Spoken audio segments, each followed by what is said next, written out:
எதிர்த்து நிற்கவில்லையே, ரத்தம் சிந்துற அளவுக்கு இன்னும் நீங்க எதிர்த்து நிக்கல என்ற என்ன சொல்ல வர்றாரு? கெத்செமனே தோட்டத்தை பற்றி பேசுறாரு. இயேசு கெத்செமனே தோட்டத்தில் அவருக்கும் ஒரு பாவ சோதனை வந்தது. என்ன பாவ சோதனை? சிலுவைக்கே போக வேண்டான்ற ஒரு சோதனை. இந்த சிலுவை வேதனைகள்லாம் பாடுகள்லாம் தேவையில்லை. எதுக்கு இயேசுக்கு தேவை? இது போகவே வேண்டான்ற ஒரு சோதனை வருது. ஆனால் இயேசு அதை எதிர்த்து நின்று போராடுகிறார். முழங்காலில் போராடுகிறார், ஜெபம் பண்ணி போராடுகிறார். 3 மணி நேரம் கெத்செமனே தோட்டத்தில். என்ன மாதிரி ஒரு போராட்டம்! அந்த ஜெபமே வித்தியாசமாக இருக்கு. இயேசுனுடைய அந்த மென்டல் ஸ்ட்ரெஸ், அந்த ரத்த வேர்வெல்லாம் அதனால தான் சொல்கிறாங்க. இவர் என்ன சொல்கிறாரு? சரி, நீங்கள் பாவத்தை எதிர்த்து நிற்கிறீங்கன்றீங்க, என்ன நிற்கிறீங்க? இயேசுவை மாதிரி நீங்கள் எடுத்து நிற்கிறீங்களா? இயேசுவை மாதிரி அதை எதிர்த்து நிற்கிறீங்களான்னு கேட்குறாரு. அவர் அளவுக்கு அதை எதிர்த்து நிற்கிறீங்களா? என்னுடைய சித்தம் அல்ல உம்முடைய சித்தமே கடவுதுன்னு என்ன சொல்ல வர? இன்னும் எதிர்த்து நில்லுன்றார். இன்னும் போறார், இன்னும் ஃபைட் பண்ணு, பரவாயில்ல வலிச்சாலும் ஃபைட் பண்ணு, ஒர்த் அப்படின்றார். பாவத்திற்கு விரோதமாக போராடுகிறதில் ரத்தம் சிந்தப்படத்தக்கதாக நீங்கள் இன்னும் எதிர்த்து நிற்கவில்லையே. 1ஆம் வசனம் சொல்றாரு பாருங்க. 1ஆம் வசனம் 4ஆம் வசனத்தை வாசித்தான். இப்போ 1ஆம் வசனம். ஆகையால் மேகம் போன்ற இத்தனை திரளான சாட்சிகள் நம்மை சூழ்ந்து கொண்டு இருக்க. என்ன சொல்றாரு?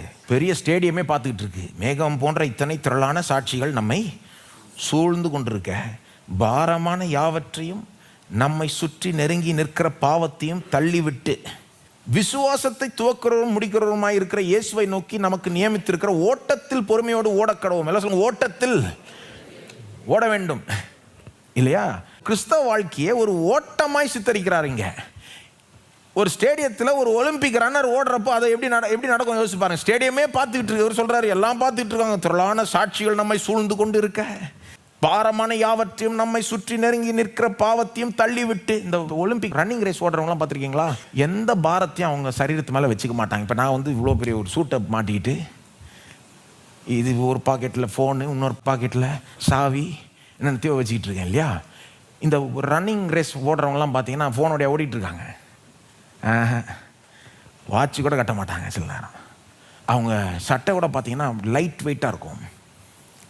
ஏன்? அந்த ரேஸை வின் பண்ணுறதுக்கு என்ன செய்யணுமோ அவன் செய்ய ரெடி.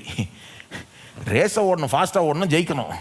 அதனால் எல்லா பாரத்தையும் இறக்கி வச்சுக்கிறாங்க. அப்படி தான் பேசுகிறார். பாரமான யாவற்றையும் நம்மை சுற்றி நெருங்கி நிற்கிற பாவத்தையும் தள்ளிவிட்டு விசுவாசத்தை துவக்கிறோம் முடிக்கிறோமா இருக்கிற இயேசுவை நோக்கி. ஃபினிஷ் லைன் என்னது? இயேசு. இயேசுவை நோக்கி நமக்கு நியமித்திருக்கிற ஓட்டத்தில் பொறுமையோடு ஓடக்கடவுங்களா சொல்லுங்க. பொறுமையோட 100 மீட்டர் டேஷ் கிடையாது, இது லாங் ரேஸ், மேரத்தான் ரேஸ். அதனால ஓடிட்டே இருக்கணும் பொறுமையோட. கிறிஸ்தவ வாழ்க்கையை எப்படி சித்தரிக்கிறார் பாருங்க. என்ன உனக்கு இடலா இருக்குதோ அது தூக்கி ஏறி. இது ஒரு ஓட்டம்.